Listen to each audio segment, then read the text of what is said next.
Hello and welcome to another beautiful episode of the Toronto Ultra Merk and Maven podcast. Just Joe and I today to cover the action, get ready for Christmas, and spend a very sexy time together. Joe, how are you, sir? I'm doing well. A great day. Yeah, Christmas is today is the 21st. This is when we're recording this episode, so a few days away. But it's been good. We've been working. I don't think we talked about that on the last podcast, did we? I don't believe so. I think that was right before the announcement. We were honestly talking about if we should just announce it on the podcast and just be like, "Hey, we're coming back," but we were like, "Hey, let's let them do their thing." You know, they hire PR people for that, right? So whatever. Yeah, I always am like my whole career. I'm always weird with that. Like, should I just say something? Do I wait? I don't want to get yelled at. Like, just let them kind of handle it, get the tweets out, and enjoy it. And I think they dropped like a whole ton of info. It was like everything the YouTube deal, schedule, whatever, and it was like 20 tweets of stuff about the year. But hey, we're excited to be back. It's been fun, honestly. Like I've been vocal about the fact that I've been casting 10 years now or some shit, and I've never gotten like bored with it. Like I love it. It's a fun job. I want to do it forever. I know people have gotten burnt out by it, but like the only time I felt that is when we were casting the online league. I'm by myself in my basement. Like, during COVID, I fucking hated it. It wasn't like hating online matches or like league matches, because like we did those live in person in Columbus during the LAN league. I had a lot of fun. Yeah. And I'd hope that like being in person doing it with you would kind of solve that frustration for me, and it has, dude. We're vibing. It's been a lot of fun. Yeah, just being back with the desk, BSing in between, just trying to make each other laugh, do some dumb stuff. Yeah, but obviously we work off each other. That's the other tough part. I mean, props to people who work online, like just vocal cues, everything. It's just tough to do, and yeah, it's really hard to get into when you're in your basement. And I think you said I looked over one time and I just saw Copper laying there, and I'm like, "What the hell am I doing?" Like, yeah. It's just the way it is. Yeah, it was tough for you, but. In a way, we kind of practiced it in the, last, what was it, major, whenever they had it, the studio, or that, what was that, like major 3 or 4 last year? I was like, dude, let's just go cast out of the studio. Like, come beat Theo. It all worked out though. So that was a bit of a rehearsal, I guess. Yeah, I had to move here, basically, was the big thing. Yeah, we got that done. Yeah, it's been great. I just think, you and I, we've been casting together like 6 years together, 5 years, whatever it is, like long time. And I mean, every caster pair has their strengths and weaknesses, but we've always thrived off of our friendship, and just kind of chemistry has always been great. And like I'm big on energy, and like it's just tough to do when you're in a basement. Now we can have a good time. I think mid cast I slapped you in the ass a couple times, dude. We're vibing. Yeah, we were vibing. All right, a couple of weeks to CDL down. So let's get into podcast today. We're gonna have a little fun today. We figure Christmas is around the corner. We're going to do a little naughty nice list. Pretty much, we're going to take a couple of good things from each team and a couple of bad things that we took away from the first couple of weeks. Listen, it's very early in the season. We understand that, but let's see. Obviously, every team played 3 to 4 matches, so there's at least something there, kind of trends, question marks that we had coming to the season. But let's take a look at the standings so far this year. Vamos, Miami Heretics, first place, 9-2, best map counts. We'll get into it. Obviously, they haven't played the toughest teams. Atlanta Faze 3-0, Subliners 3-0. You see the list. Optic 3-1. Some teams have played 3, some teams have played 4. But now we have a couple of week break just for the holidays. Activision Blizzard. When you and I worked corporate, I think like for actually going to the office every day, I think they have like a 2 to 3 week break. So I think that's why this is scheduled in here. It's because the entire company is literally gone. So yeah, I know it's a little weird. I think you kind of said on the broadcast, it's a bit like a preseason in a way, but this just comes back to they want to start matches earlier. Let's get some content out to you, the people, and get the players in matches. At least now we have some updates coming in. So the new patch will be when we come back. So we'll have to watch some screens, Maven, and see. It's a bit of a restart. It's like you had a couple matches, you get to do it again.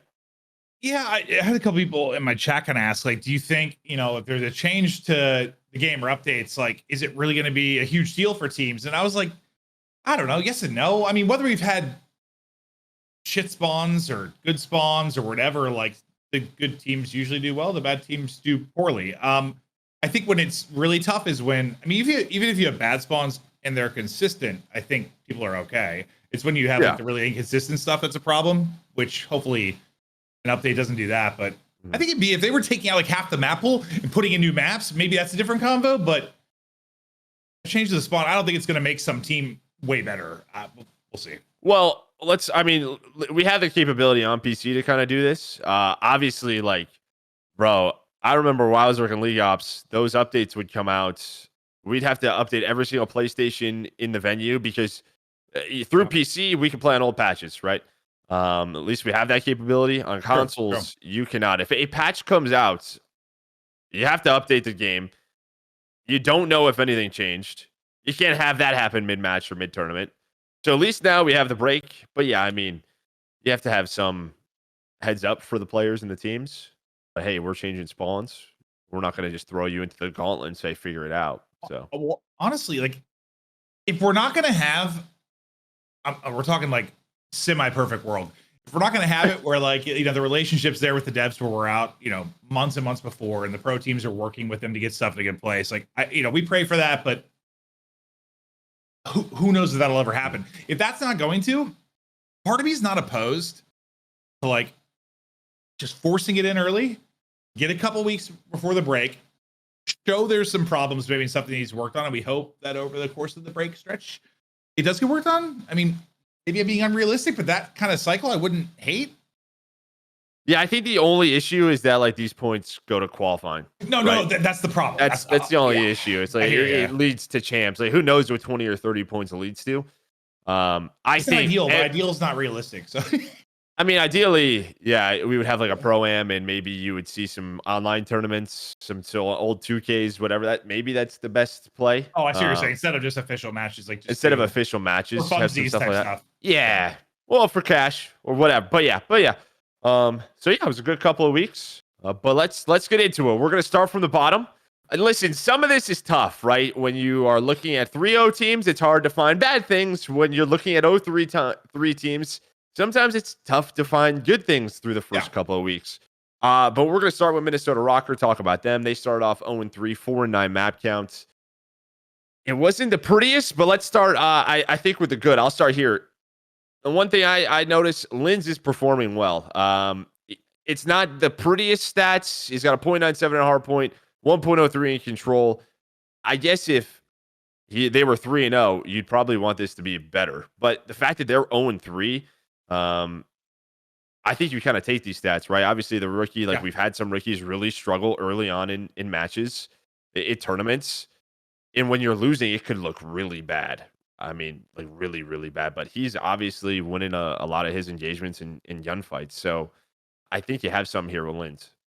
Well, and the fact, you mentioned if you were 3-0, it'd be a problem. But like, not only is it the fact you've lost, but it's also been some tough matchups. You played Texas, Las Vegas, which I know hasn't been great, but like they're not bad. Like they've had a lot of close series, and then Miami, who is 3-0. So like you've had losses and also losses to some good teams. So yeah. So I have that. I think another thing, in Search and Destroy, again, their search hasn't been the best. Nothing's been the best. You have a lot of opening duel win percentages on your ARs. Accuracy is at 67%. Awakening is at 57%. I think the problem is they're getting those first bloods. They're not converting them into round wins. That is just, if you're going to be a team in the bottom side of the league, your Search and Destroy just has to be better, right? Like that's how you are going to win matches. And I feel like with someone like Accuracy on the squad and Vivid on the squad, their search should be much better than 1-3. Well, I guess I would hope you kind of have Awakening for the beginning and Accuracy for the end. Like in the sense of remember Awake, back in Modern Warfare where everyone thought he was full of shit. Thought he was walling, dude, because he literally had every first blood for that team. Like every first kill was Awakening. He was leading the league by so much, and as an AR, which we didn't usually see. It wasn't like a BZ flying at someone. It was just him finding his duel and winning it. And then when you think of Accuracy, you think of Mr. Clutch, right? So yeah, I guess I kind of hope all right, Awakening, get your pick. Accuracy, make sure they don't fuck up the round, but not there yet. It's kind of been the opposite. It's like you're finding these first bloods and then they're just not converting them into round wins, which early in the year, it's a problem. Last good thing that we have on the nice list, you have some winnable matches in the next set going before Major 1, right? You've played 3, you have 4 to go. New York, tough one, obviously, but then you have Carolina, LAG, and Surge. Obviously, Carolina's 1-3. LAG, we're still trying to figure out. I think they've had a very good showing for maybe what we expected. We'll get into that. And then Seattle Surge, like, if you're going to be a middle of the pack team, those have to be sort of, there's got to be, I don't know, maybe 2 wins in there, 2 to 3 if you're trying to potentially get to winners. But I just think, okay, like you said, you had some tough matchups. Let's get now into maybe some good stuff there. You want to get naughty now? Yeah, let's get to the bad things. Well, I mean, you're 0-3. That sucks. I mean, that's kind of the way to start it. And then like the ARs, right? So I think I said when Joe and I first casted them, we were like, okay, you kind of know what you're going to get with accuracy to a degree, right? Like, listen, people are asking if I got to be dropped every day for the last 4 years. But he finds his way on teams because, you know, he is valuable in other ways than going out and dropping 50 bombs. But if you're going to have someone paired with him, I think there's pressure on Awakening to fry. Like, he just kind of needs to, you know, be gig awake or whatever the hell Ann always calls him. And that hasn't really been there. And granted, you've had some tough AR matchups from like a talent perspective, I think, so far, but Lamar's not going to have a 1.2. No. Like Wake's the one that I think needs to bump that for sure.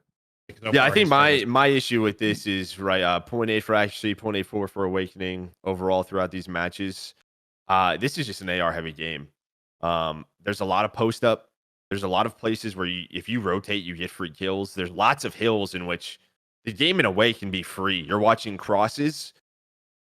I just think there should be some freebies here that these guys need to get kills on. It's in a way, right? Like, I know the movement and everything, but it's like the MCW, it's a laser. Like, I don't know. Maybe I'm not thinking about it the right way, but I'm gonna think about it that way. Well, I think the other way is this though. Like, all right, think of a more typical title that's not as AR heavy, right? Mm-hmm. You know, if a Sam LaRue got to his spot and he had subs flying at him, people with subs in their hand, they get fucking fried. That's what happens. But when you have an AR heavy game, Simp and Abuzah, just say it as an example, are now rounding the corner with an AR in hand at range and taking that fight. So it's maybe less of a freebie in that regard. Like, you don't have free sub kills at range, or maybe I'm thinking about it wrong. No, that's true. I just feel like a lot. Like, I just think of some of these hills. Like, what have they played hardpoint wise? Like Invasion. I think that one could be a little bit tough, but if you rotate to Palace early, there's probably some freebies there. I don't know. I just these guys have to find more kills. This is an AR heavy game, especially Awakening. And speaking on Awakening, the last thing on our naughty list, 1-3 in Search and Destroy. He's got a 0.5 through 3 matches. And I know it's still early, only 4 games, but a 0.5 consistently through that, like, that's not good.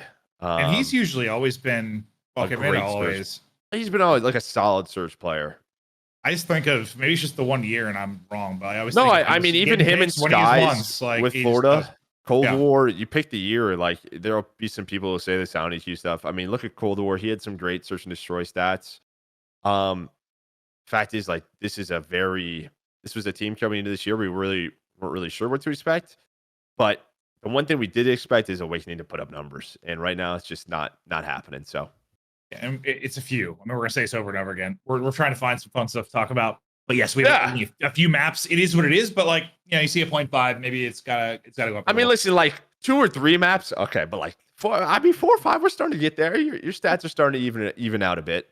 They played like Vegas has been a good search team. You know, Optic hasn't, obviously. Well, a little bit both, I guess. All right, let's move on to Carolina.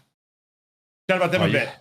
Yeah, we're gonna talk about them. Let's talk about the nice list. The good things for them. I think Gwinn is very much the real deal. You and I have not really casted over Carolina yet. Oh, we haven't.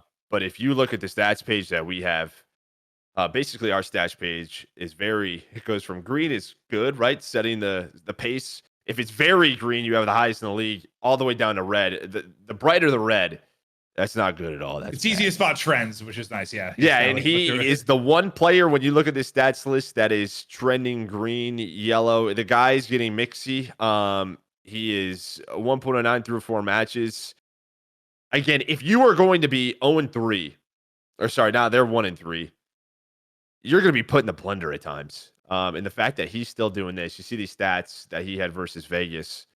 I think, Surge might be saying, because this guy was a sub on their team, maybe we should have kept on the Gwinn. If you had, I'm just thinking of like early scrims of this team. They were looking pretty good in the ones I watched, and you have like Real going nuts and stuff. Like if you told me like 2 weeks in those would be his stats and like how I watched them perform, I'd be like, all right, they're doing pretty well. they probably have a couple wins. Is what I would have thought, honestly. He was one of the question marks for us, and he's been great so far. Yeah, he's been great. Adding on to this, Clay. I know a lot of people have been tough on vets. I've seen some stuff like around the veterans. Again, the stats aren't going to be the prettiest, but this guy has one of the highest damage outputs per 10 minutes in hardpoint. He's at 44, almost 4,500 damage per 10 minutes in hardpoint. The guy's a shooter still, and he's also leading the team in engagements at 52.9 in hardpoint. The guy's going to take fights, and you kind of look at that engagement. It's like, is that a problem? Maybe it isn't, but I mean, when you think about a game like this, like we just talked about, everyone's got to have ARs. Like, Clay's a shooter, bro. Yeah, that was probably what. Listen, you're my stats guy. You're the analysis part of it, but I like to just look at some things. And one of the main things I looked at was just like kind of interactions, how people were doing. It varied so much based on like what hard points they were playing, just because. Yeah, of course. Yeah, what they've been running. There's been pretty good variety for Carolina though. Like they haven't played anything a lot. Like invasion twice, but then kind of spread across the board outside of that. So I don't know. I guess I'm surprised Clay leads the way in that. Like I know shooter's going to shoot and all, but surprised me a little bit. Yeah, I mean, I know just question marks, right? But I think he's putting up with some of the best. Again, he has some of the highest damage numbers, even in control. He is up there. So Clay has showed some bright spots. He's obviously been clutch for them. We'll see if they turn around. And speaking of their one win, their 3-2 reverse sweep over Vegas, that was a much needed win. They needed that. You're playing 4 games. You probably don't want to start 0-4. Them at 1-3. You're at least now, you have the win on the board. You just got to find a little bit extra. Now you need a little reset before we look at the major. And for the naughty stuff, I'm adding one to your notes. Naughty.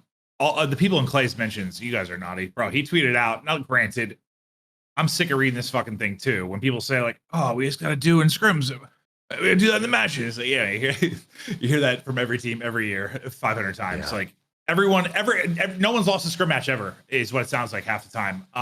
Which isn't possible. But I swear to God, they all must have the best win rates of all time. I don't know if the coaches are just like leaving out losses. Like, bros, we're like 90% on this. It's just a lie. But like, everyone's frying in scrims is what it always sounds like. But he tweeted out about that, and bro, his mentions were just like, whew. Now you guys are naughty. Everyone's just retire. I'm like, shit. Yeah, well, I told him to, F off. Don't be saying that. Listen, let's see where they're struggling. Search and Destroy is obviously a big struggle spot. They're 1-4. One of the big things for them, they have nobody with a 50% win rate in opening duels. It's ranging from 30 to 40%. That entire team is some of the lowest in the league. You need to find early success in Search and Destroy. Let's just be honest. First Bloods, that 4v3 conversion rate is usually around 70%. Let's just go ahead and say it. Because they're last in the league, right? Yeah. Blood. Yeah. So find some success. I don't know who exactly that falls onto, but yeah, it's got to be better there. Another thing for me, GodRX is pretty much struggling across the board. Again, the kind of talk about this team was how good GodRX numbers were. Like this is like first year CDL, but even last year in Challengers, he had an insane stat lines. Yeah. Through Challengers, that's why he's on this squad. And again, stats isn't everything, but we're playing a first-person shooter. He's got a 0.8 overall, a 0.71 in Search and Destroy, a 0.75 in Control, some of the lowest damage output in Control. Outside of Gwinn and Clay, we just need some more here. We talk about packing a punch. He needs to throw a few punches. Yeah, and the Control, like I know Optic set like Guinness Book of World Records against them in that Control. Like literally, I think every player set some sort of record. Like they just choke slam them. Their Control, they won one round total? Not one game of Control, one round of Control. Yeah, outside of their win, in their three losses, they are 1-9. They've only won. Thank you for the correction there, because what I said was just a lie. But yes, no, I got loss you. is one round. It's the way I wrote it. It's the way I wrote it. You're good. But that's like I don't know. Is that this game's kind of spiraling, snowballing out of control, and they just don't You would think, I don't know, you're getting a defense here and there. Like, granted, they played one invasion they won that one, so it's not guaranteed defense really anywhere else. Not that it's guaranteed, you know what I mean? Yeah, I mean, Karachi's obviously a little bit more 50-50. High rise. Yeah. I think both sides should be put in a blender. I mean, you want, I don't know, just I think though that to the point of we're not saying like the defensive round wins. Karachi, you have to be able to execute on offense, right? Our best teams are doing that. I just think we saw it last year with Vegas, and we're seeing it again this year with Vegas. You talk to some players and coaches in the league, the map 3, especially when you get through the end of the year, it is so critical, right? Because the end of the year, it's such a veto battle, right? Strengths, weaknesses. But the one thing that has stayed consistent, typically the best teams, the teams that are winning majors and champs, is the map 3. Like, they're dominating this game mode. You need to at least be competitive here. Well, I think that's just kind of tied to what you said, like, because the veto process, like, there are less maps. You can't have like a major weakness. Like, you can get away with hardpoint and search, kind of, but it's tough with control. I know you get your ban, but like, it seems that's been a trend, right? Like, yeah, can't get slammed. Yeah. And I just think like the way control's played, like search can have, you know, your cruddy spot or like some fluky timings. It can, but like control's pretty. I don't know, not as cheesy for the most part. Like usually the good teams are really good at control. It's just kind of how it's been. And yeah, I mean their stats are so lopsided. You have Gwinn at a 1.38, and then it's 0.72 Real, 0.75 for GodRX, 0.81 for Clay. Like, it's just not. It's not good. It's just it's Gwinn, and that's like it right now. Like, I'm wondering how Gwynn's even putting up those stats. To be honest, no, exactly like, right. There's like, is that bad? Like, how's he even doing that? Like, if everyone else is getting bodied, I don't know. And again, who's kind of leading that team in engagements? It's Clay, 46. The guy's shooting, but yeah. So yeah. Well, is control just random question? Is control one of those ones? You know, we talked about like Cell, for instance, which I think we ended up kind of being right all those years. Like, wow, how's this guy have a 1-5 and they're losing all these games? But like, I think in hardpoint it's one thing, right? If you have a 1-5 and you're losing hardpoints, okay. But like control's a little bit different because you have so many lives, right? And like it's valued a little differently. It's kind of okay to kill Horn that sometimes. Like, well, in a lot of the ways, right? Especially when you're talking about either like transitional plays or you're setting up the one attack on offense towards the more difficult point. It's just sort of slaying the map and play your life, right? And just sort of making sure you have a 4-man push towards the objective. They're spawning closer. Yeah. You don't have that 30-second hike across the map. So yeah, I kind of agree. And on defense, finding the one kill, breaking up their pattern, setting up that defense, like the one, like obviously you kind of stand out as a negative, like hard point. Yeah. Like, right. It's not as big of a deal, kind of. Yeah, not to be, again, we haven't really cast him. I would have to like go in and dissect it, but from a generalization, yes. That's what I'm asking. Very, very high level, just general. Yeah. Like it would pop off the page less to me than somebody having a 1-5 in hard point. They've lost all their hard points. That's for sure. Yeah. Anything else you really want to chat about with Carolina? No. None there. One last thing. Granted, Clay is not at a point in his career where he can pick whatever team he wants and win, but I'll just never forget. I've said this multiple times, but like Clay has always said, when he has a new team, he knows within like the first event, first like matches, like if that team has the ability to win. Kind of curious where his head's at right now after the start. Yeah.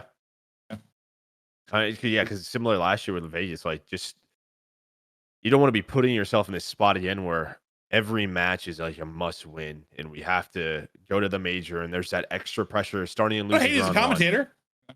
No, don't hate as a commentator, but for him, for his sake, yeah. And his sanity has been.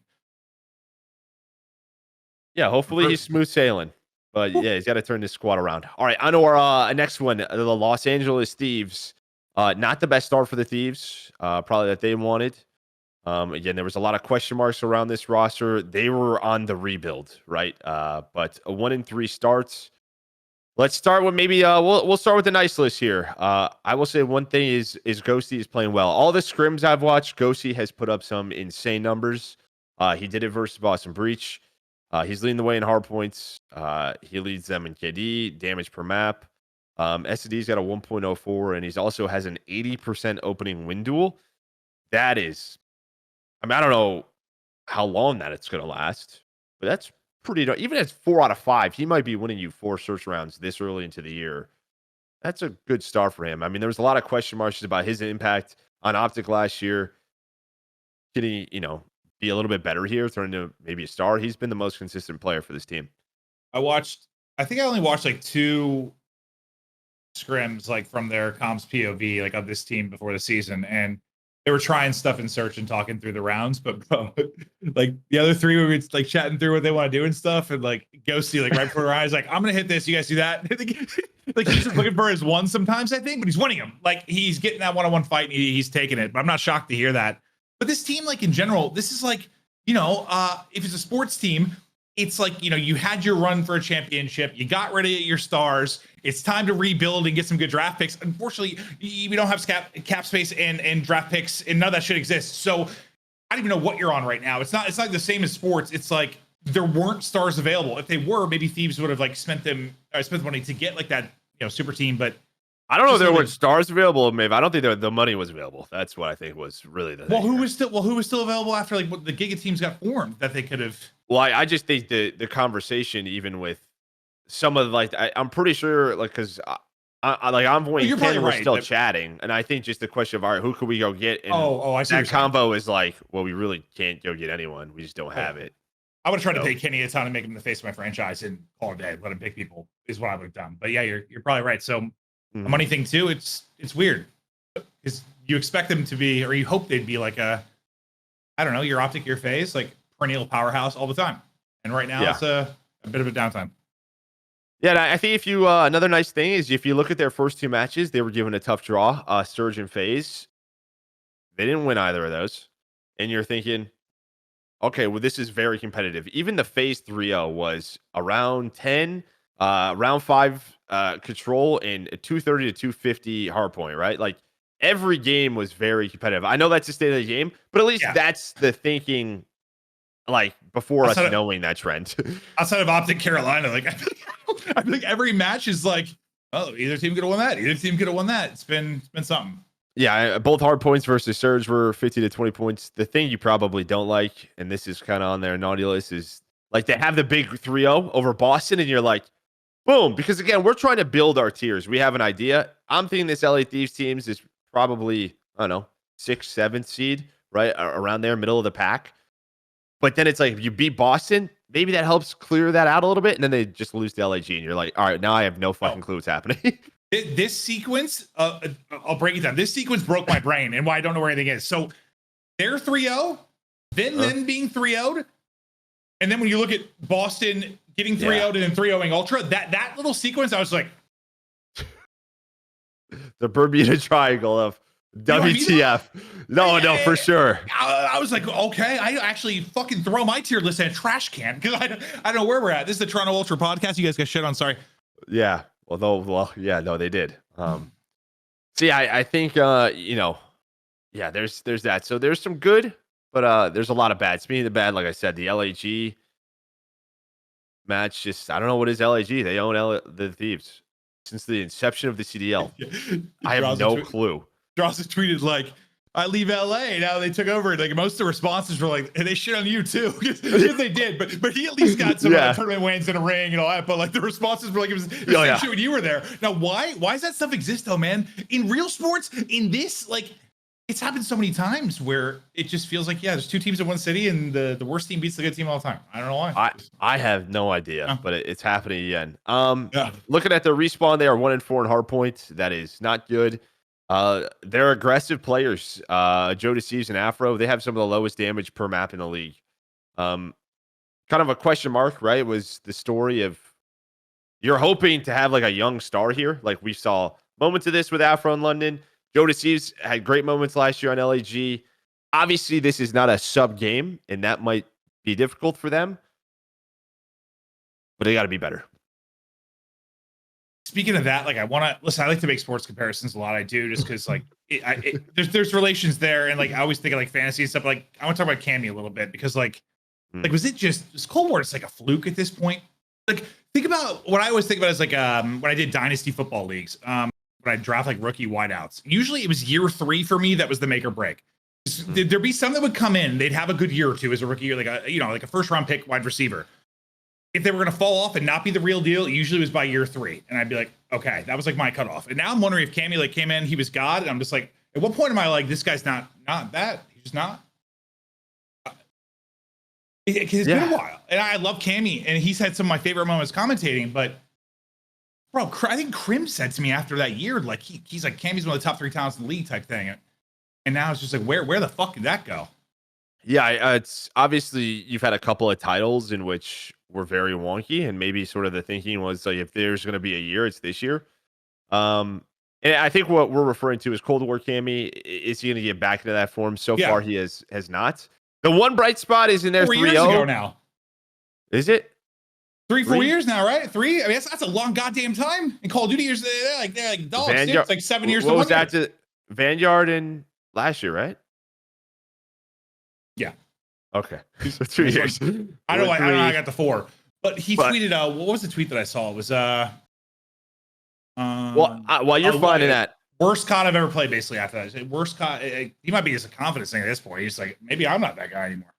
Well, in the 3-0 win, he was the guy. So there is that. When they beat Breach, he had the most damage in hard points. He didn't have the best search, but who cares about search, dude? Am I right? And then 1.31, like 4,100 damage in control. I don't know. He might be putting too much pressure on himself. We as a community might be. It's just, in a way, like what he did that year. And the story is just going to be if he's on your squad and you want to win, you're going to need him. Well, I think the big thing here, the word is consistency, because there are, when you look at overall for COD, for a player or a team, like there are plenty of players that it's very day to day. Like you're a God one moment, you're making a brain dead play the next. You're frying people on Saturday. You're looking like shit on Sunday. It's very day to day at times, the nature of Call of Duty and just life. But I think we thought he'd be that consistent force, like the truly elite players are able to do, where you are just good every goddamn time you play, practically. And maybe he's not that. Maybe it's going to be a little bit more hot or cold, and you take his highs with his lows. That's just what it is. But yeah, I mean, it could have been like the system that ultra. Maybe it's the ultra buff. I don't know. They were vibing. They enjoyed that whatever process they had as we talked advanced and stuff. Like they had a good thing going. Yeah, it's one of my favorite teams of all time. No, 100%. But yeah, I mean, 0.89 in both hardpoint control, 0.77 in search, just not good right now. But we'll see if thieves. I think with the again, they had some close matches. You had the 3-0 over Breach. You're competing. I don't know. I wouldn't lose hope if I was a Thieves fan, I guess. Everyone's like nobody, I wouldn't say like outside of the Breach game, like they're competing and the slaying is just one-sided. Like they're not like, again, I know I don't want to, talk about how important KD is, this and that, but the fact is we're playing COD. You got to shoot back. That's just, sometimes it is really that simple. Yeah. I know we're all like, we just been doing this a long time. You're always hesitant to like talk about KD because the stigmatism with it, like KD's done everything. Yeah, no, sometimes, yeah. Sometimes. Turns out it matters a little bit. All right, let's talk about Vegas next. This has been said so much. Go ahead and read your line because we're going to say this a lot. What? Competing against everyone. Like everyone's they are, battle, bro. No, I don't like everybody is. They are. I guess if I was a Vegas fan in last year and the years prior, like where are we at? Right? It's a question mark. Like that's true. Where are we? And I just think the league for a long time. It's nice to see them right from the get-go be competitive. They probably should have more wins, or at least another win, more map wins. But I think you have a very strong trio in Attached, Nero, and Standy. And I just think if you're going to be competitive, your hardpoint and search has to be pretty solid. It's pretty solid right now. I mean, they're the one team. The fact that they're 3-3 in S&D is crazy. They should be 5-1. Like they looked the first match. I was like, holy shit, this team's good at search. We casted them when we're like, they are so far ahead. Yeah. But they threw a couple of games, a couple of maps versus Carolina and against Miami. And that's that. The one player for them who has been fantastic is Nero, especially in hardpoint, 1.14. He's leading the team in engagements at 52.9. He's been a consistent factor. And we had this question mark with him leaving Boston and Vivid. I just worry. I was pulling up their stats page real quick. Like what? So at 3 and 4 in hard points, like 50-50 and like everything. But then, so okay. Usually when it's a team that's not a top squad, a team that's looking to upset, maybe more mid to bottom tier. Sometimes you have to rely on like your search and control. It's just we don't think this team's gonna have an 80% win rate in hard point. We don't. And you mentioned like the search could be 5 and 1, sure, but like you haven't won a single control. So like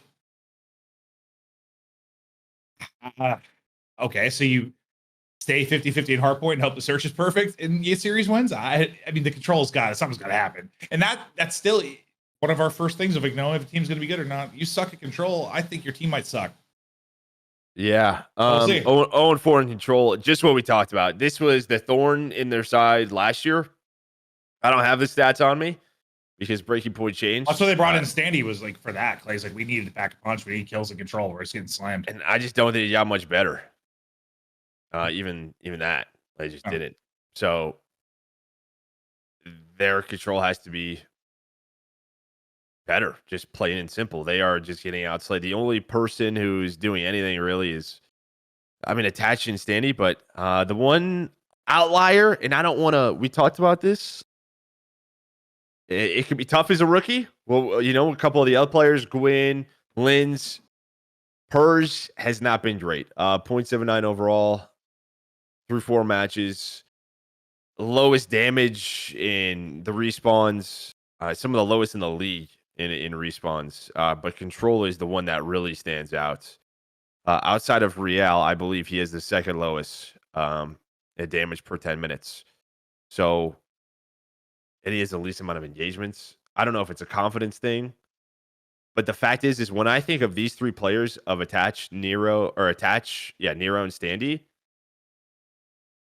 I think it's a really strong trio. Yeah, I think I said this when we were casting. Like there are a lot of like entry points for rookies. You could get lucky and be a kind of a guy that people know is coming up, and you get put onto a top team like an Optic or Atlanta Faze, like some rookies have, or you get thrown into a horrible situation and you get thinking like a Venom and just get bodied and you're out of the league, or you get to a pretty good spot. And I think I would think is a pretty good starting spot for a rookie. It's early, but I don't know. How long of 0.7 so you're like, all right, he's not gonna cut it. Yeah, and I don't want to like jump to a conclusion. There's still a lot of the stage left, the major left. But I think this trio, not every rookie makes it. It's a fact of life. Not every rookie makes it. Yeah, and this trio, this trio didn't really play at champs last year outside of Nero, who got bopped out of champs. Like Attach missed it, Standy missed it. This is a hungry trio. I expect to move really quickly if this does not work out after Major 1. Like, I just do. I just kind of have to. So what's your I think we've talked about this before, but what's your point, by the way? Like early in the season, like if a team's sucking, how long do you give it to no matter what? What's like your lowest amount of time? Major 1? Minimum a stage.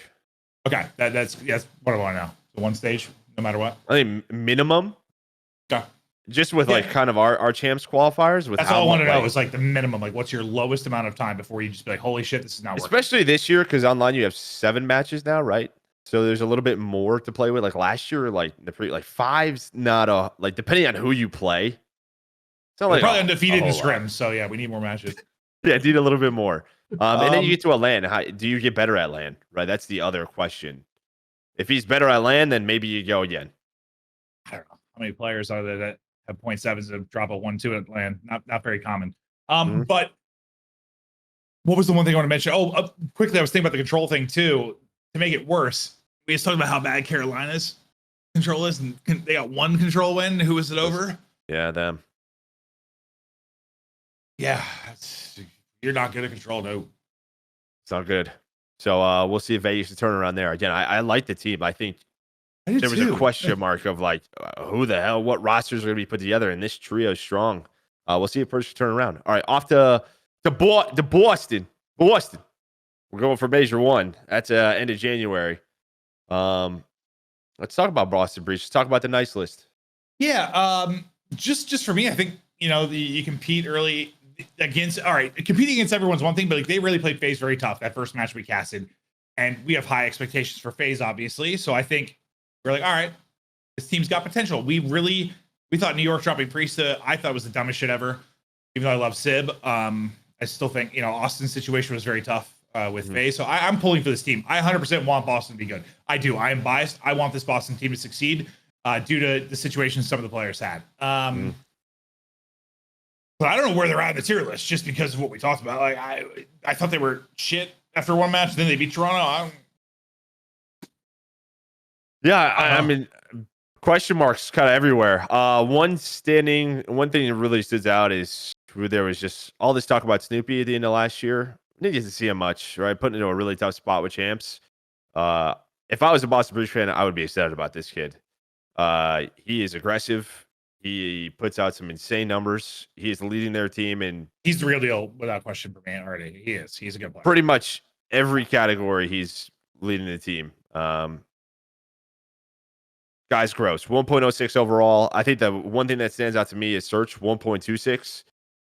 Capsule has a 1.41 in search destroyed, but his opening duel percentage is 63%. And I remember we casted like that terminal search. They are aggressive. They are quick.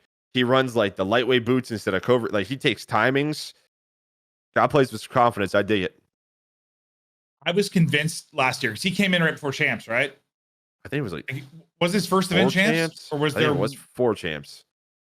Yeah, his first event was champs. Correct? Am I making that up? Yeah. Okay, so rookie first goddamn land is champs, and he went out and like his stats weren't insane, but he was like a 105, something like that. But like he had some plays, a team that got double bop, like you said, and he still kind of performed.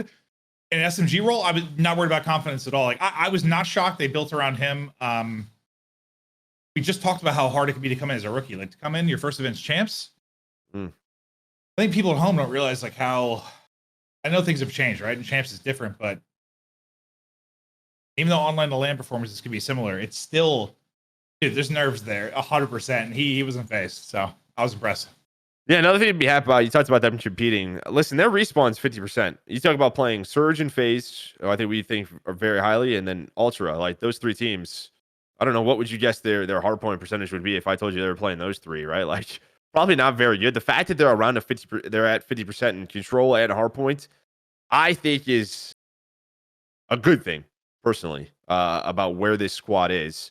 Obviously, you want to win more search and destroy, and that's where the naughty list starts. Their search and destroy 1-4 with those Snoopy numbers. What's it missing? Yeah, so 0-4 here. Must be missing a. It is missing the game that they won versus Ultra.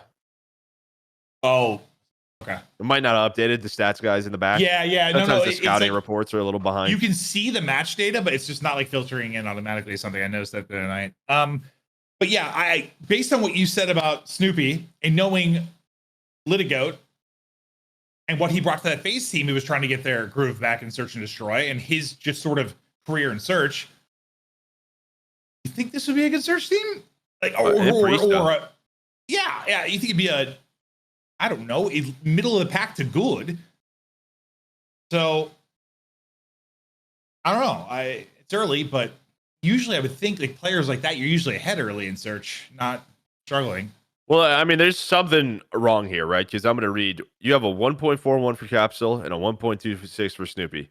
Then you look at the other duo, it's a 0.79 for Slasher and a 0.69 for Priesta. What are they playing? They're not on the same page, I think. Probably going to be a big focal point for them leading up to these next set of matches is that search and destroy. This could be a team that just trying to, I don't know, find that map pool.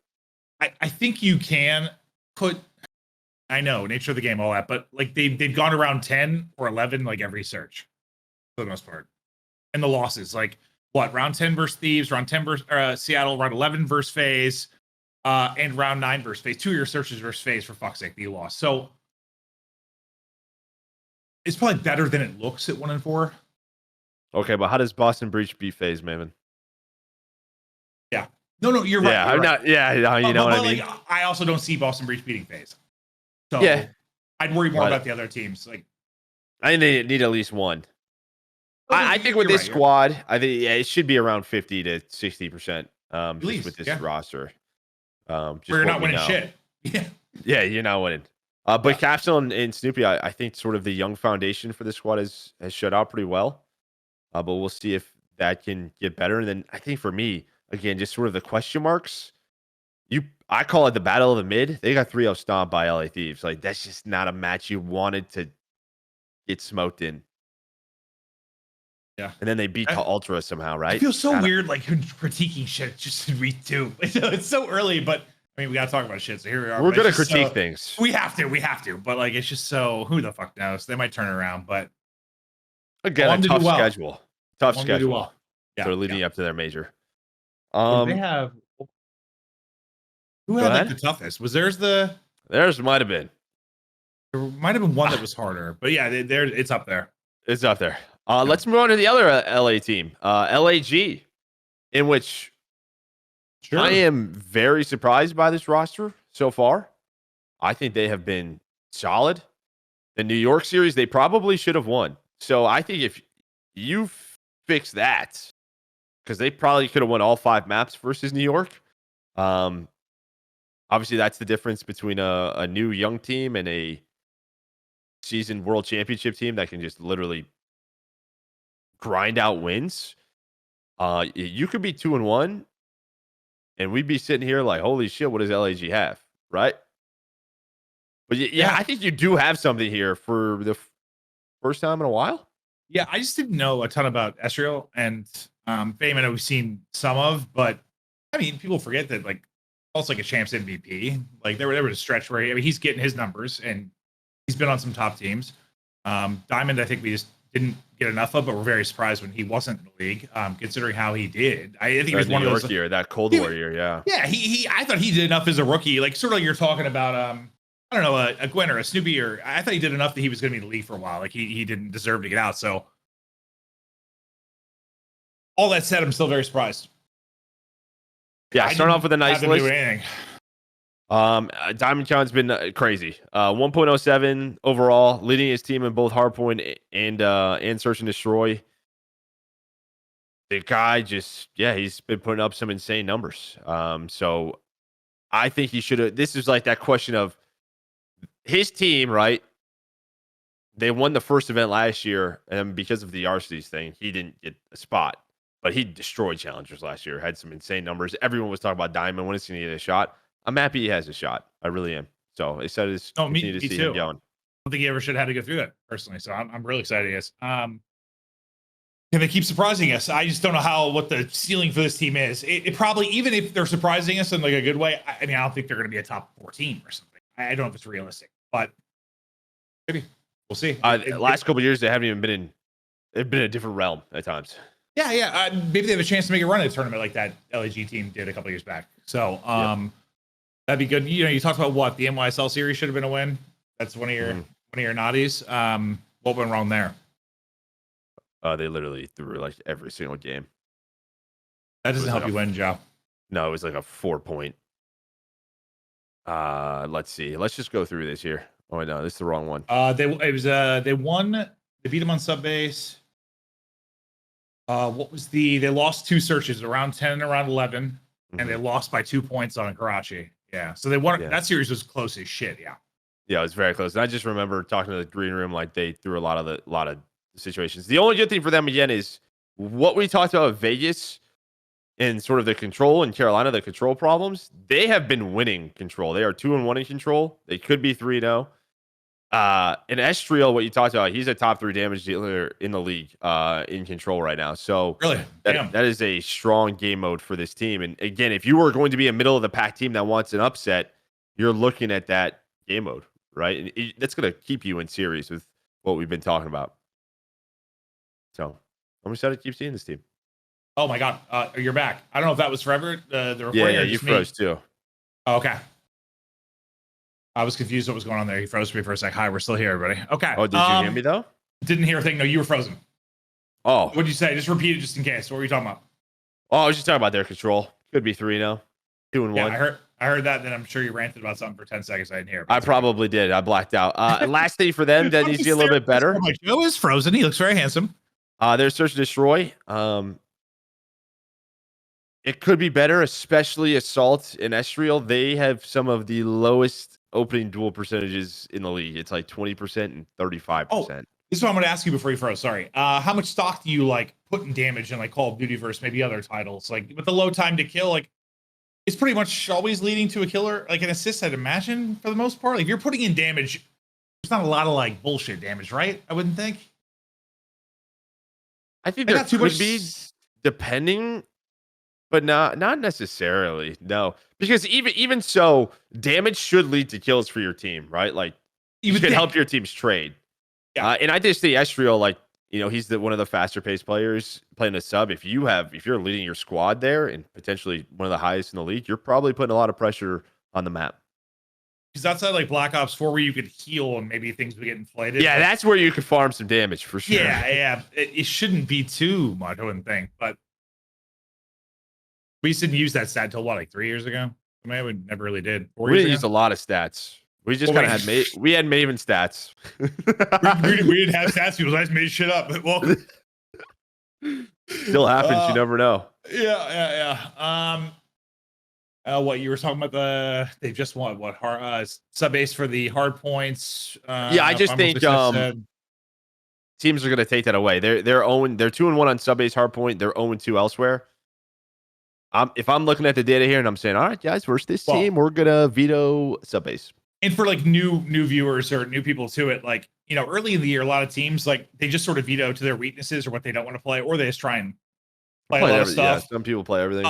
But as the year goes on, you start to attack the other team with your vetoes, right? Like maybe it's your weakness, but a lot of times you're taking away their strength is what it turns into. And that's not really much of a thing yet. Unless coaches are really ahead of it and they're taking scrim data and they're vetoing stuff, which maybe some do, but it starts to become a thing more as the year goes on. So yeah, if they're frying in that, it'll likely disappear. But early, you're taking your scrim data and probably trying to force your best maps through that, not really theirs. But even after week 1, we saw teams adjusting vetoes. It's just going to happen. So they're 2-3 in hardpoint. You take the 2 wins away from them every single day. Yeah. And we don't know some of that data. I remember one time joking around with Crowder. I'm like, you guys always veto this. You guys shit. He's like, no, we lost it once in scrims in 2 months. I'm like, oh. we really know something they don't want to play sometimes.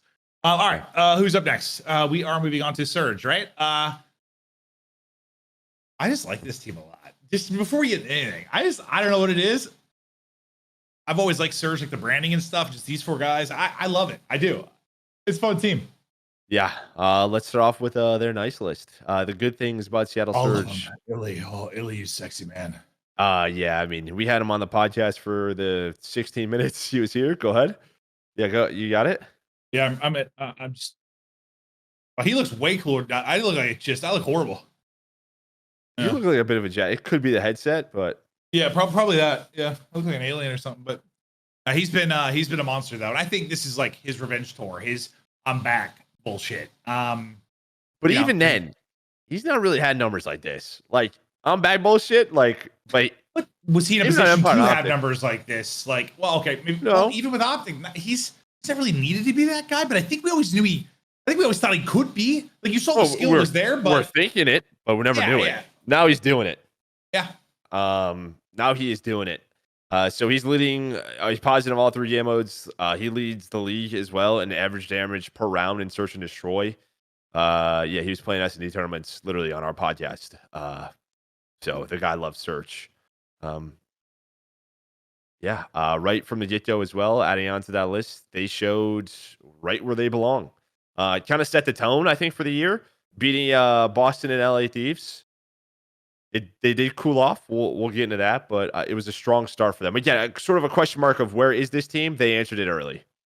Yeah, no, they really did. And we gave answering it early. One of our first questions to him on the podcast was about Abuzah and the role he was going to be running. And he was like, don't worry about my guy. He's disgusting. Don't worry. He's the best. So he just was gassing him quite a bit. And I think he's fine.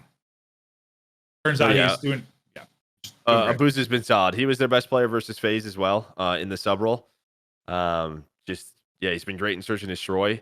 Sort of the question mark that this team's going to have is with Abuzah and Hook, like, do you find, I mean, we'll see. There's lots of questions potentially, like if they want to beat the best, because one of the other question, if you look at the naughty list now, they're 0-2 against the top teams. The question marks was, can they keep up with the best? They did not. They were 0-4 in hardpoint in those matchups against Faze and Optic.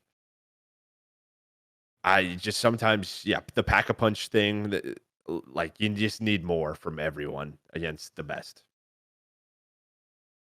Yeah. A middle of the pack college football team is not going to beat Alabama. Sometimes like you just have better players. But I did actually, I really kind of thought they were going to beat Optic just because of I don't know, their online matches, man. Even though everyone says, you know, you go out and play your hardest, no one plays it like they're at COD champs. But I thought just a little extra chip on the shoulder with Illey, I'm kind of with Hook, just putting more into that I actually thought they might come away with the W. Just maybe I'm just putting too much stock in that, but I thought they were going to go hard. And maybe they put too much weight on it, or maybe they put none. I don't know exactly, but I kind of thought they were going to walk away with the win. But as you said, they're just a step below that right now.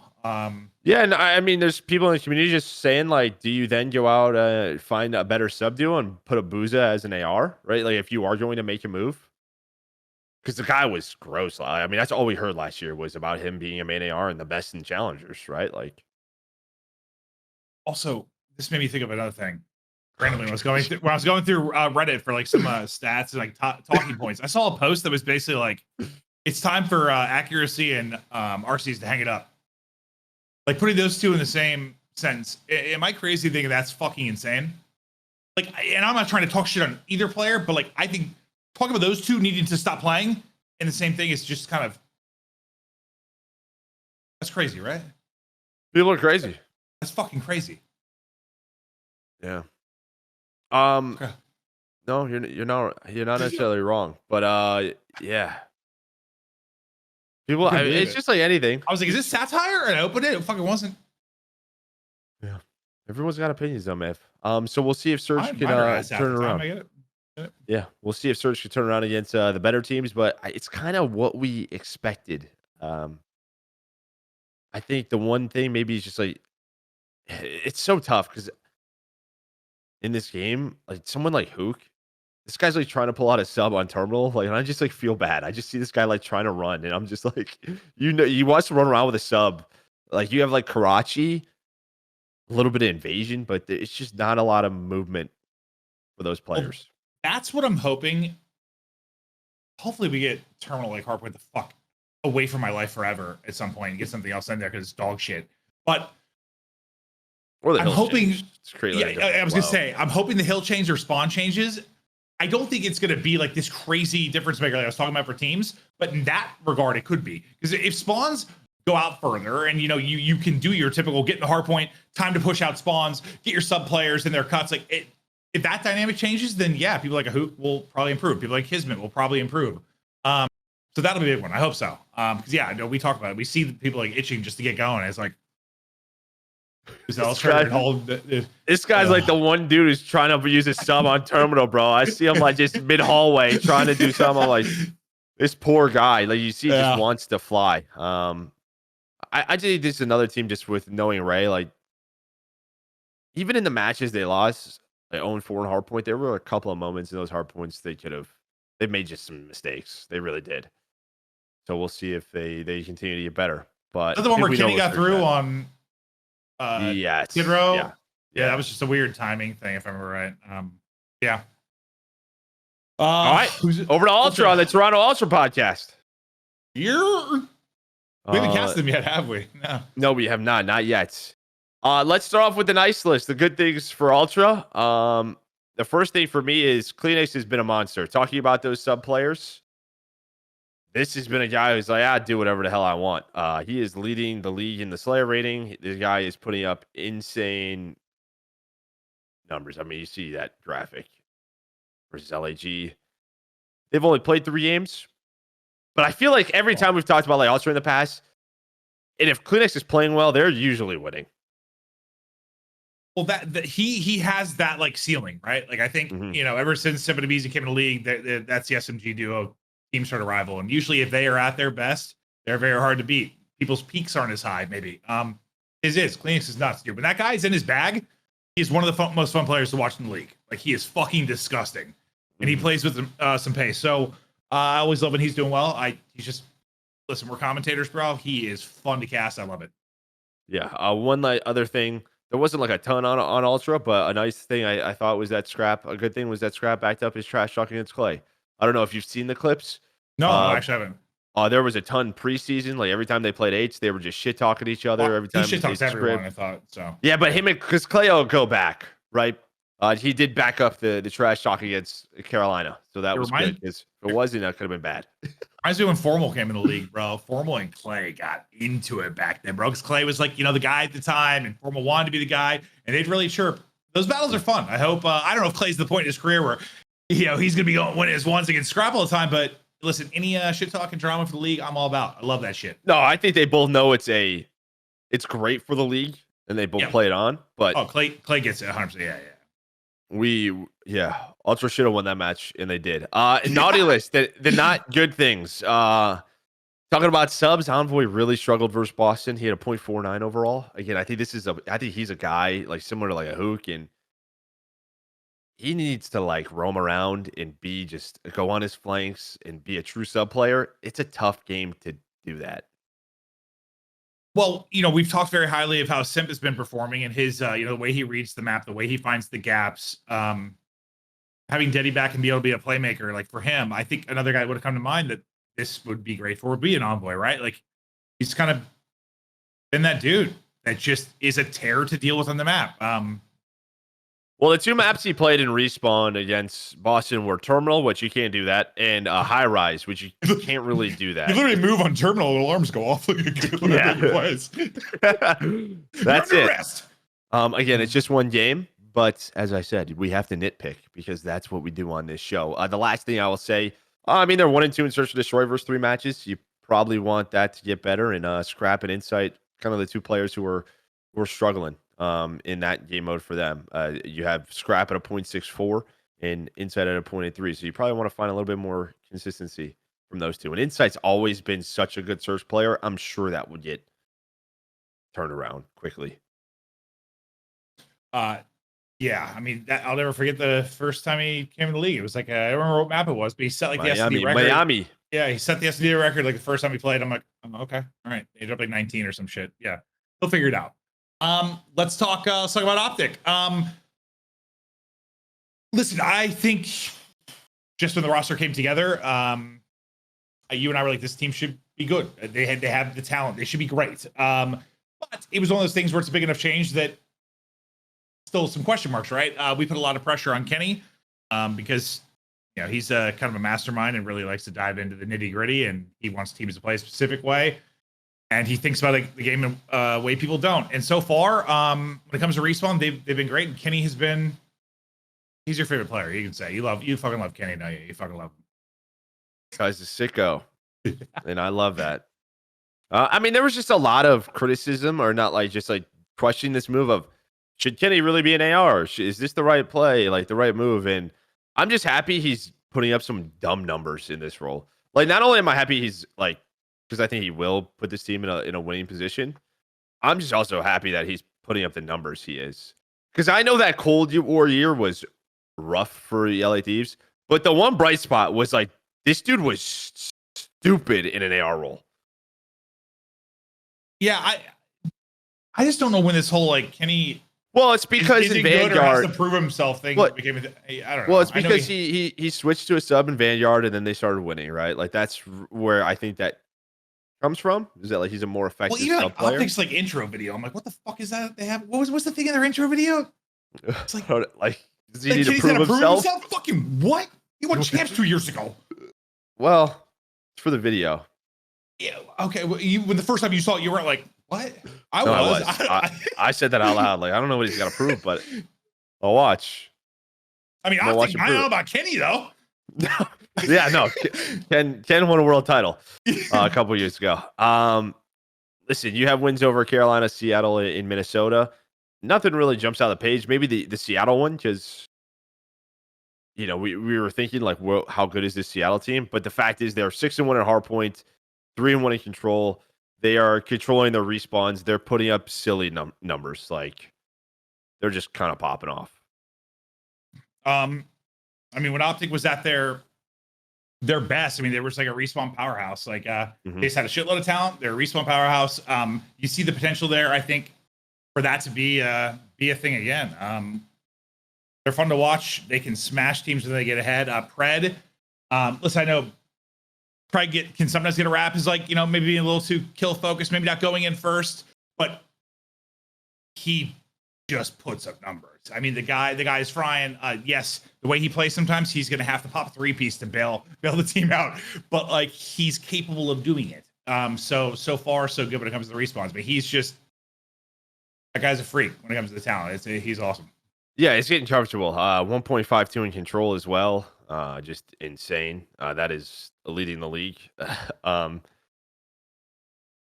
like you said, like very kill focused, but I think if you look at the last few years of Optic, that's kind of been like the question mark.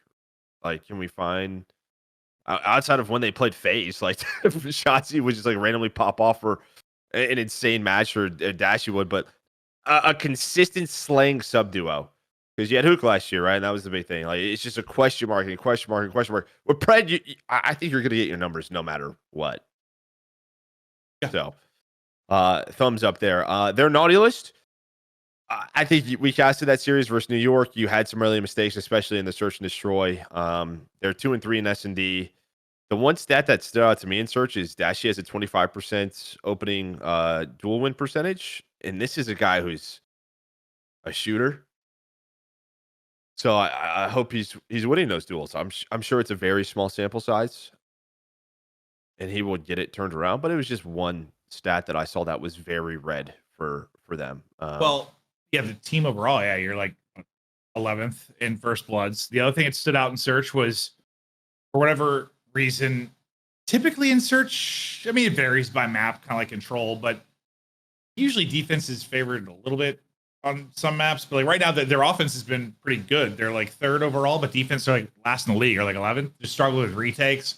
I don't know like how you improve that. It's a small sample size, but like I don't know how you fix that if you're struggling on one side. And we'll see if that's a trend that continues. But defense has been kind of ass. Offense has been good. Well, if this is a team, we kind of talked about how early they got going with the visa problems and even just missing a few days. Their focus, I'm sure, was on respawns, right? Like, sure. And offense, especially at those retakes, offense could be a little bit easier. Let's hit on site. Defense could be the difficult one. You dictate. You dictate the pace. Like you dictate how it plays on offense, right? Like you're the one picking the spot. You're the one with the objective. Defense is a lot more. Well, it's like one's proactive, one's reactive in a lot of ways. So they're different in that regard. We'll see if they can fix it. But you're right. Probably more reps. Probably focus on respawns. Yeah, getting on the same page. Just retakes. That stuff that's all repetition. Yeah, and I don't think some of the teams, the Optic teams in the past, like they were really good at respawn. Search like struggled. And that's why they weren't like elite some years. I'm not worried about that yet. I think they got the players to be good at search. We'll see if they get there. On to Miami. The Heretics 3-0 to start. Maybe you didn't expect this. Maybe you did. Their only 2 MAM losses are terminal hard points. And you and I talked about it with Cassie, but Journey and Metals are fun to watch, dude. They just they're like one of the few teams that are pulling out an extra rival. Their engagements are high. They just put pressure on you.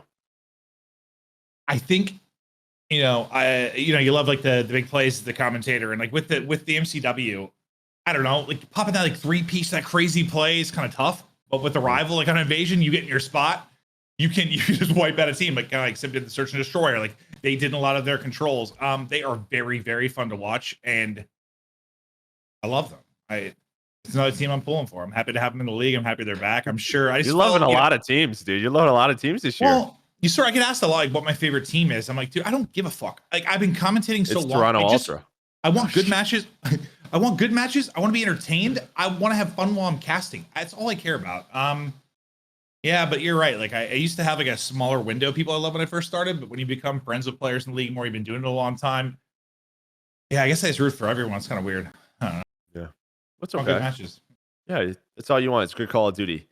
I think the one question mark I had for them was not just I knew they had the talent, but they've been out of the league outside of Javi. You're still playing challengers, and just kind of getting into the system of playing league matches and I thought maybe that could just take some time. Like maybe they started slow, or the opposite, which is they had so much passion and energy, like similar to when they were in Black Ops 4. They brought it and they didn't need to catch up. I just thought maybe there was like could have been a moment of catch up, but didn't happen. 3-0, right back to it. Sure, they've been fucking pissed. I mean, after what they did in Black Ops 4, if whoever was in like charge of the franchise spots, it didn't put Heretics in, like who knows? Like they're probably mad, man. Like I think in the interview said like we were pissed, we weren't involved. We should have been involved. I want to fire whoever made that choice. If it was up to you and I, 100%. It would have been in. I don't need some billionaire NFL owners. Give me Vamos. You can show me a fake pay stub. Bank account, I don't give a shit. Get him in. It's like, what's that like? Bench warmers. The guy's like, I am 10. He like takes the money. He's like, I am 10. I am 10. He takes it. You're in. All right, we're in. Again, tough to nitpick.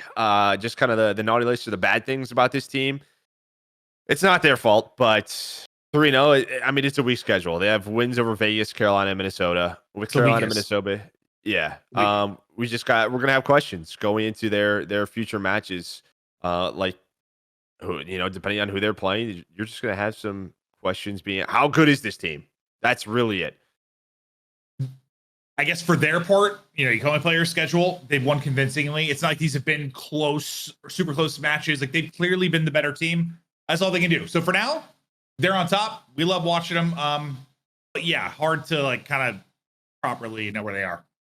Yeah, and so I just looked at their upcoming matches. They play Seattle, they play Boston, they play Optic. Those are their next 3. So it has to be hard after their start, yeah. Yeah, it's some big question marks there. What do you think? What do you think they do in those? Just out of curiosity, based on what you've seen.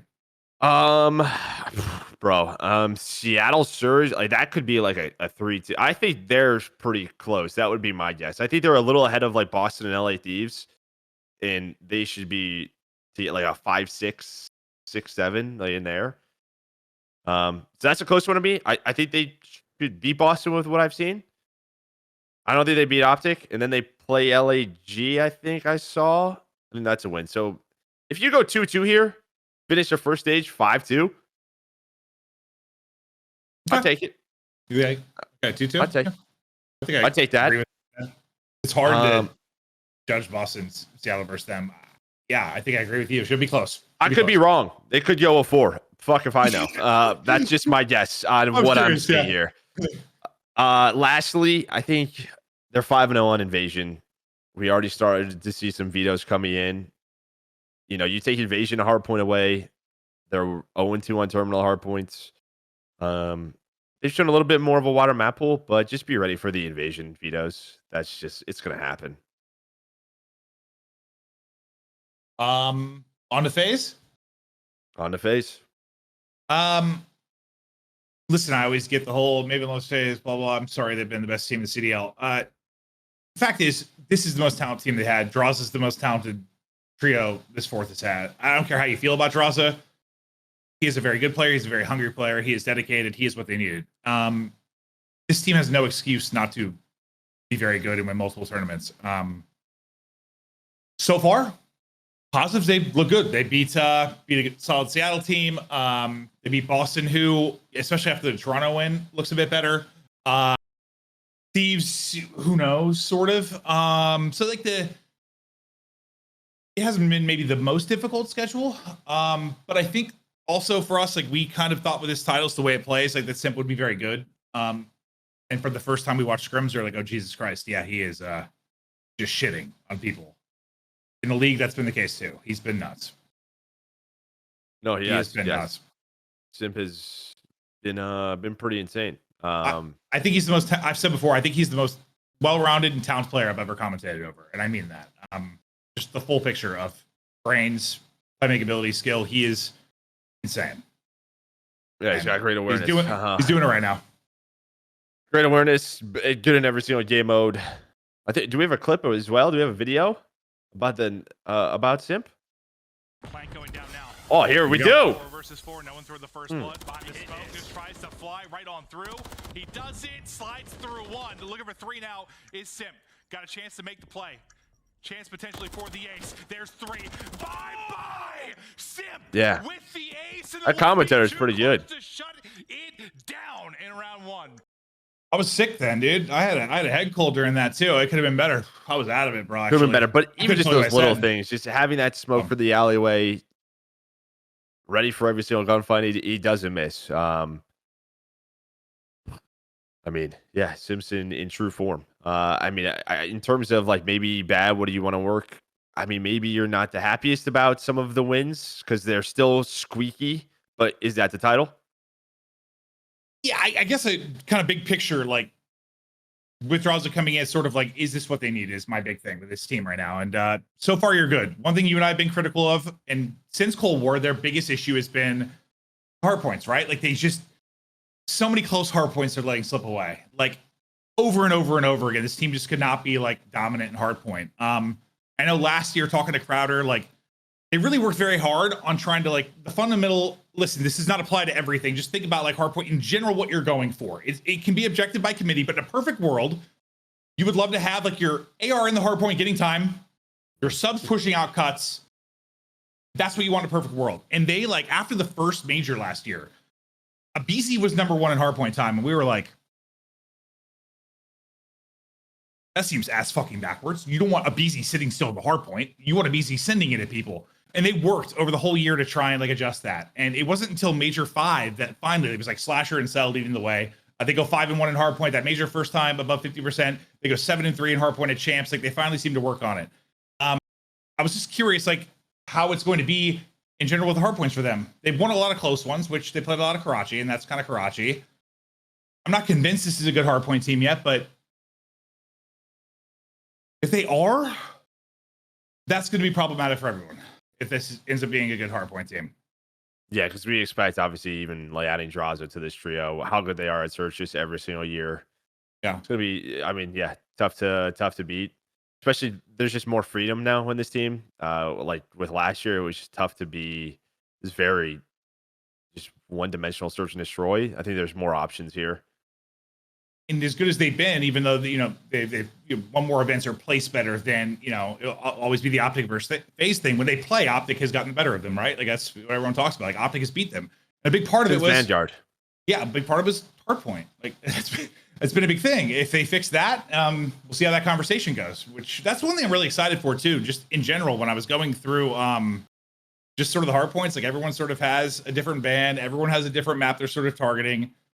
It's going to get interesting amongst the top teams. It's going to be fun to watch just for hardpoint in general. Yeah. I mean, naughty list for them, it's just tough to do. But I guess the one thing is Draza hasn't been great in search. 0.55, 25% opening, dual win rate. It's not great, but I mean, someone's probably going to be getting dumped on. But he's a guy that'll play a million search games, be pissed at his own performance, try to turn it around. But anyone in this position, at times it's going to like there's only so many kills on the map. That's always just kind of it with this trio. At times you're just going to be like, yeah, I'll go. Like it's my turn to have a bad map. But like you said, I think that's like Thieves teams got better at search as the year went on sometimes because of him grinding and how much time they'd want to put into it. So I'm sure he'll get there. But I actually want to transition that comment you made to NYSL and actually jumping to the naughty list because it kind of goes into my thoughts of how I've been feeling sort of about Sib. I want to talk about Sib because listen, they made a change after champs, right? Like, all right, so we're going to NYSL. Okay. Yeah, I kind of want to jump there because what you said, sort of, there's only so many kills to find, and I was wondering how Sib was going to do on this team with Priest not there. And as we were looking through stuff, I know it's early. I was like, well, Sib's basically just Priest without the intangibles right now. Like that pack of punch they wanted hasn't really been there. Yeah, 0.89 overall, 0.83 in hardpoint, 0.85 in search, 0.97. A lot of damage and control. He's one of the highest in the league. But the hardpoint and control, again, fact is they're still winning, but it's not the cleanest. It's not sort of the best that we said, and kind of what you said. It's the opposite of the conversation. Now, there was a clip a day or two ago. He's dealing with injury. No idea about that. Hopefully he figures that out, gets comfortable. But outside of their search, which is 5-0, they're 3-2 in hardpoints. They're 1-2 in control. It's not the best looking respawns from our world champs. I hope for their sake, the injury is the real deal, and he's going through some stuff right now. Because otherwise, it's what our biggest fear was with this. You can't put some of what Priesta does on a stat sheet. You just can't. The guy's a winner. People want to play with him for a reason. There are only so many kills on the map. You already have a Skyz. You already have a Hydra, like the best player in the game. Do you need more kills? I don't think that's what.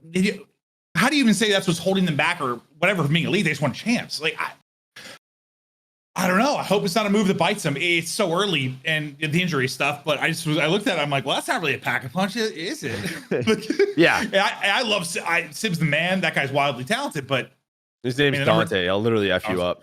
Yeah. But the numbers are what they are right now. Yeah, numbers are what they are. Yeah, I mean, hopefully he gets feeling better. I think the other thing is this is a team that absolutely wants a sub meta, multiple subs. You want Kismet and Hydra to have, like, similar to the way FaZe wants Abuzah and Simp to have a subs. Like, this is, you want, Kismet is kind of leashed up in a way. I think in a game like this. Yeah, because you, it's weird when you look at it. Like, I'm trying to think of, here, let me pull it up real quick. Like, when you talk about, I'm trying to find more typical, all right, so Dashy, I'll look at Optic. Usually, like, your AR, right, will have, like, your, I don't know, lower, we're talking hard point, like, your, you'll have a lot of hill time with your lower engagements, sort of like Dashy. Dashy's got, like, leading in hill time. The subs have the most engagements. On New York right now, you have the lowest engagements on Kismet, and he has the most hill time, which makes zero fucking sense, other than maybe it's a map thing or this team's still trying to figure stuff out. Because when I saw he had the lowest engagements, I was like, okay. Yeah, he has the lowest damage per 10 minutes in the league right now. And that's just sort of a, what's going on there? Right. Play style game. Probably like Hook. Like he wants to get going for sure. And get flying at people. But yeah, I mean they've played. I mean they won both Karachis, so that's probably the one map you would say you have some freedom with the sub. And then they played Terminal in lost or not Terminal Subase. Terminal in Skid Row, it could be tough as a sub player, but the search, at least the search is there. They're 5-0 in Search and Destroy. We'll talk about the good things now. 5-0 in S&D. They're 3-0. Hydra's still in MVP form. He's insane. That's just honestly, this dude is so good. yeah, I didn't want. It's weird to start with the negatives, just like our transition from phase. Maybe you're think good. about Sib and yeah, now the positives. Hydra's fucking nuts. There was a time where, I don't know the game as well as you do. It's just I wasn't a pro. I learned as time goes on, but like at first, it takes longer for me to like get stuff. And when he first was like popping off in the league, I kind of had that whole like maybe he's just like a bit of a kill whore type thing. As time goes on, you just realize more and more the guy is just fucking good. He's so goddamn good. It's very similar to Simp in a way.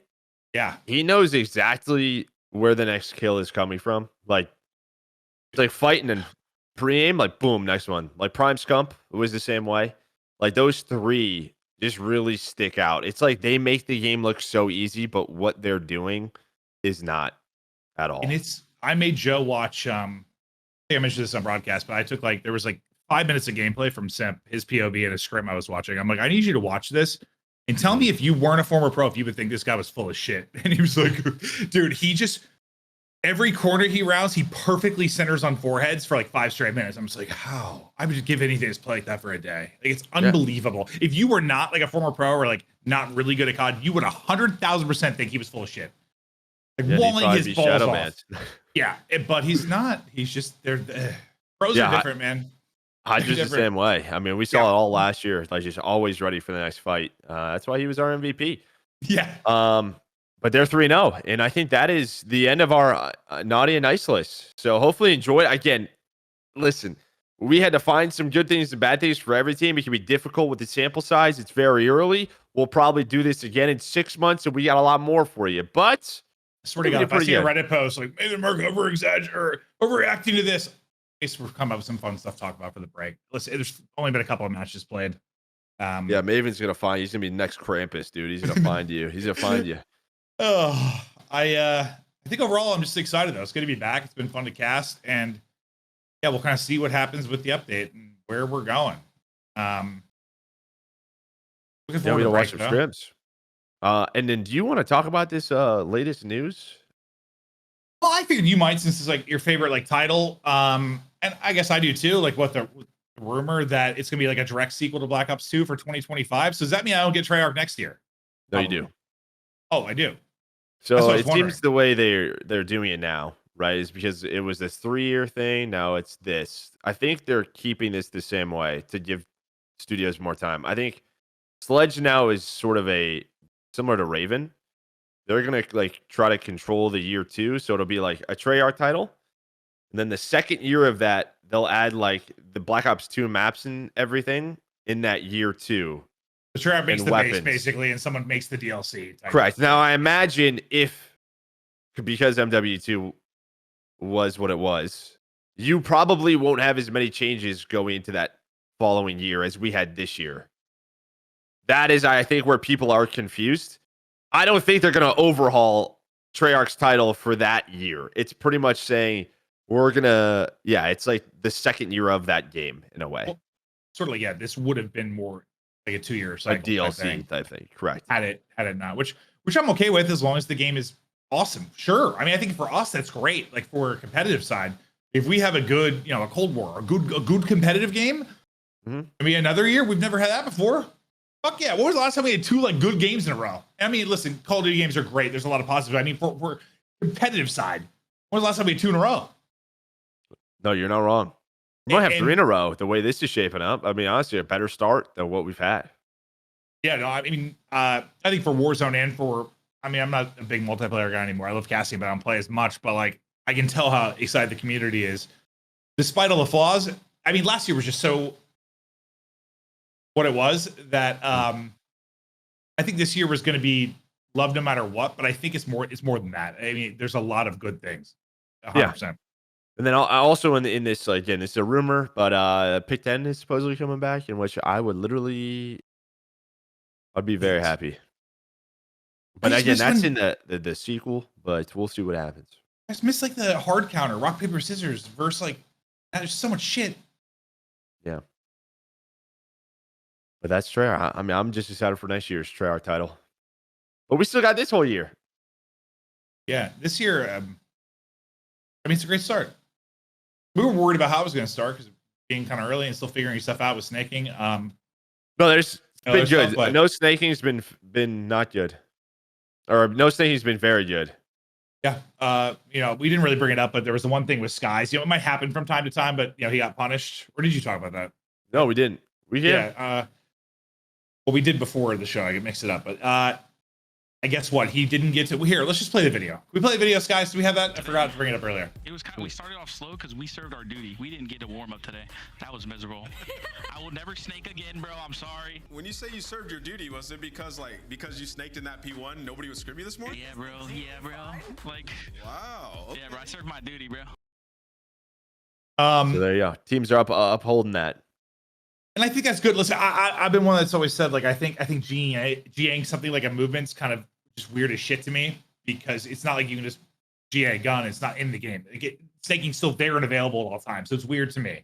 But it seems like it's been going well. Not too many offenses. I still don't know what happens round 11, 1v1 of champs with millions on the line. I'm not sure what happens in that moment, but it's been great. The game's been way more fun to watch. I think it's just so funny when you see a player like behind something and then they like prone and they're kind of just like, yeah, oh, don't do it. Like you see them like pause for a second. It's hilarious to me. A couple times where like my instinct was to yell, like, snake that, because we'll do Warriors and multiplayer, like, and they just die. You say later, like, all right.